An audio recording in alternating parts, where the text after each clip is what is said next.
আসসালামু আলাইকুম। আমি শারমিন লতা। আপনারা দেখতেছেন আশালতা লিটিল ওয়ার্ল্ডের আরেকটি নতুন ব্লগ। আশা করতেছি আপনাদের ভালো লাগবে। আজকের যে ব্লগটা শুরু করছি এটা কিন্তু আমি আঞ্চলিক ভাষায় করব। আমার বাপের বাড়ি টাঙ্গাইল জেলার ধনবাড়ি উপজেলা। বিভিন্ন বারান্দায় যে গাছটা লাগাইছি এটার মধ্যে ফুল ধরছে, এটার কি নাম সেটা আমি জানি না। তবে এর পাশের যে গাছটা এটা নাকি রেইন লিলি। আঙ্গুর ধনবাড়ির মানুষেরা এটার কয় পেঁয়াজ ফুলের গাছ। ওখানে কে রে? আমি খোকা। হাতে কি রে? এই দেখো দুস্তুর ঝাঁকা, বের হইতে পারতেছ না। কি বাবা? ও মাথায় কি রে? দুস্তুর ঝাঁকা। দেখতেছেন না আমার কি একটা অবস্থা। ছোটো ফুলার আরে ঘরের মধ্যে বন্দি করছি, পাহারা দিছি বড়ডারে, কিন্তু বড়রা তো ভীষণই বিরক্ত। তা করে আমি একসাথে খেয়ে বেড়াইছি রান্না করে আয় আমি এই যে মাছ বাইর করছি। কি মাছ এটা? পাবদা মাছ আর হইতেছে ইসা মাছ। এই দুটার আমি মিলাই একসাথে রান্না করবো আজকে। দেখুন এই যে পাশাপাশি দুইটা নোয়ারা বহাই দিছি, কারণ আমার এক নোয়ারাতে আস্তে আস্তে রান দিলে তো চলবো না।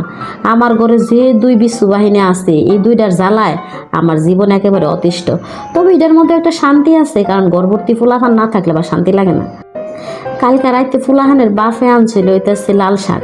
এই লাল শাকটা আমার ঝোল খাইতে আবার ভালো লাগে, তাই আমি ইসা মাছ দিয়ে লাল শাকটা ঝোল করে রান্না করবো। শাক রান্নাতে কিন্তু অল্প মশলা দিলেই ভালো।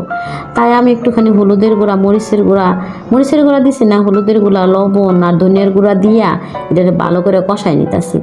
কষায় যে আগের দিন রাইতে যে শাকটা আমি ভালো করে কাটটা বাচ্চা একটুখানি হালকা বাফায় রাখছিলাম, যদি আবার নষ্ট হয়ে যায় সেটার এবার এটার সাথে ভালো করে মিশাই দিতেছি। ভালো করে মিশাই এটা এবারে আমি ডাকনা দিয়ে এটা ডাইকা তারপরে রান দিব। এইবার আরেক চুলে আমি পাবদা মাছটা রিসা মাছটা একসাথে বোনা করে হলাম। খুব তাড়াতাড়ি বোনা করতে হইব, কারণ সময় অল্প। ওই যে দুইটারে বন্দি করে রাখা দিয়েছি ঘরের ভিতরে। এইবার আমি তেলের ভিতরে কাঁচামরিচ আর পেঁয়াজ দিয়ে দিলাম। এটা দিয়ে একটু বাইজা টেজা তারপরে রান্না। গ্যাসের যে অবস্থা কি আর কমো, গ্যাস থাকে তো থাকে না। ইসা মাছটা আমি আগেই বাইজা রাখছিলাম। এইবার আমি এই লাল শাকের মধ্যে এটা দিয়ে দিচ্ছি। এবার এটার ভিতরে একটুখানি পানি দেয় নাইরা সেরা 5 মিনিটের মতো রান দিলে রান্নাটা একদম হয়ে যাবো। এই রান্দিতে বেশি সময় লাগে না, তাড়াতাড়ি রান্নাটা হয়ে যায়। তবে এই রান্নাটা আমার খুব পছন্দের। আপনাদের কার কার ভালো লাগে আমার একটু জানাইবেন কমেন্ট বক্সে। আপনারা কি মনে করতেছেন আমার আরেকটা কড়াইয়ের মধ্যে যে পেঁয়াজ মরিচ ভাজতেছে সেদিকে পুইরা শেষ? জি না, গ্যাসের যে অবস্থা এটা আরো 5 মিনিট ভাজতে মনে ঠিক হইব না। যেই টিপটিফায় গ্যাস চলতেছে, টিপটিফায় গ্যাস চললে কিন্তু অবশেষে আমার পেঁয়াজ ভাজাটা হয়ে গেছে গা। এবার হলুদের গুঁড়া, মরিচের গুঁড়া, একটুখানি আদা রসুন বাটা, লবণ দিয়ে এটারে পানি দিয়ে ভালো করে মশলাটা কষায় নিব। কষায় কিন্তু আমি পাবদা মাছটা রান্না হলাম। পাবদা মাছ যে নরম মাছ, একদম বাইঙ্গা জায়গা। ইমুর দিয়ে কিন্তু দেখুন যে আমার শাকটা হয়ে গেছে গা। এবার আমি শাকটারে নামাই নেব একটু নাইরা সাইডে। এবার আমার মশলাটাও কিন্তু কষানো হয়ে গেছে গা। এই মশলাটার মধ্যে এবার আমি মাছটি দিয়ে দিই। মাছটি যে বাইজা রাখছিলাম ওই মাছ। এই পাবদা মাছ যে নরম মাছ, একেবারে ধরন যায় না, অল্পতে ভাঙ্গা জায়গা। কি আর করার, এটারে একটু বোঝায় শোনায় কষ্টে রান দেবো, কারণ বাঙ্গন যাবো না। বাংলে দেখতে ভালো লাগবো না, আর দেখতে যদি ভালো না লাগে ভাই কথার তো শেষ নাই। কি রান দিচ্ছে যে ভাঙ্গা শেষ, এটা তো যাবো না। আমিও খুব তুষায় বসায় রান্ধনটা রান্ধা হালাইছি। এই যে এত ঝক্কি ঝামেলার মাধ্যমেও কিন্তু জীবন চলতেছে। একদল মানুষ কইবে কি জানেন, একটা বাচ্চার সাথে কি হয়েছে আরেকটা বাচ্চা নিয়ে লাও, সেলসেলায় বড় হয়ে যাবো। সেলসেলানের মধ্যে যে কত কিছু এটা জাগর হয় তারাই বুঝে। এই দেখুন লাল শাক কিন্তু রেডি। এবার দেখতেছেন দইনা পাতা। এই দইনা পাতা আমি ফ্রিজে থিয়া দিই প্রত্যেক শীতে।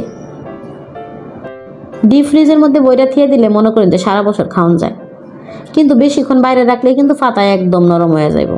ফ্রিজ থেকে বার করবেন তো তরকারির মধ্যে দিবেন, আবার ফ্রিজে ঢুকাইবেন, এটাই কাম। এই যে ধনিয়া পাতা দেওয়া হয়ে গেছে, আমি 1 সেকেন্ডও দেরি করবো না, আমি আবার এটা ডিপ ফ্রিজের ভিতরে ঢুকাই দিব।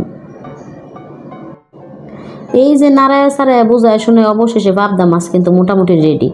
আর একটু ঝোল শুকাইলে একদম খাওয়ার জন্য পারফেক্ট। এমনি করে রান্না জানি দেখুন অনেক মজা লাগে। আঞ্চলিক ভাষায় ভিডিও তো করলাম, জানি না আপনি করে কী বানাবো, তো কইরা দেখলাম আর কি। যদি আপনারা সারা দিন তাহলে আমি আরও আঞ্চলিক ভাষায় এরকম ব্লগ দেওয়ার চেষ্টা করবো ইনশাল্লাহ। এইদিকে আমার বড় পোলাই তৈরি খাইবো না, এখন কী করবো, তার জন্য আবার আলাদা করে একটু মুরগির গোস্ত রান্ধন রাখবো। ওই যে কড়াই তেল দিয়ে দিচ্ছি, এবার পেঁয়াজও দিয়ে দিব। এই রান্ধন দেখানোর আমার অত সময় নেই, কারণ ছোটো পোলা পাগল হয়ে গেছে আম্মু আম্মু আম্মু আম্মু করে। এমনি ডাকবো না যে আমি কাজে যাবো, অমনি মাম মাম মাম মাম মাম গাগা। গাগা মানে হে খাইব, তার এটা নিজস্ব বাসা আর কি। প্রত্যেক ফুলানের কিন্তু ছোটোবেলায় নিজস্ব মেলা রকমের বাসা থাকে। আমার বড় ফুলা যেরকম কইতো টিগালা টিগালা টিগালা টিগালা টিগালা টিগালার কি অর্থ এটা আমি আজও খুঁজে পাইলাম না। তবে অনেক চেষ্টা করছি যে টিগালা টিগালার কোনো অর্থ আছে কি না জানি না। তবে ছোটোবেলার সামনে একদিন খাবার নেবো বলছিলাম যে মাম্মা চলো গা গা করি, এই তো শুরু হয়ে গেছে গা গা। তাই ফুলাহানে গো সামনে কথাবার্তা একটু বুঝা শুনে হইবেন। এদিকে ডাকনাতে ডাইকা নাইরা সাইরা নানান রকম তা কইরা আমার ছোটোবেলার জন্য মাংস কিন্তু রেডি। দেখছেন কিরম দেওয়া যাইতেছে? কারণ একটাই, কারণ এখানে কোনো রকমের মরিচ নাই, মরিচ দিলে সে খাইতো না। এই যে রান্নাও রেডি, আমাদের যেটা খাওয়ার রান্না আর কি। আজকে এ পর্যন্তই, আবার নতুন কোনো ভিডিওতে দেওয়া হবে ইনশাল্লাহ। আপনারা বেশি ভালো থাকবেন, আমার চ্যানেলে সাবস্ক্রাইব করবেন, লাইক করবেন, কমেন্টস করবেন। আল্লাহ হাফেজ।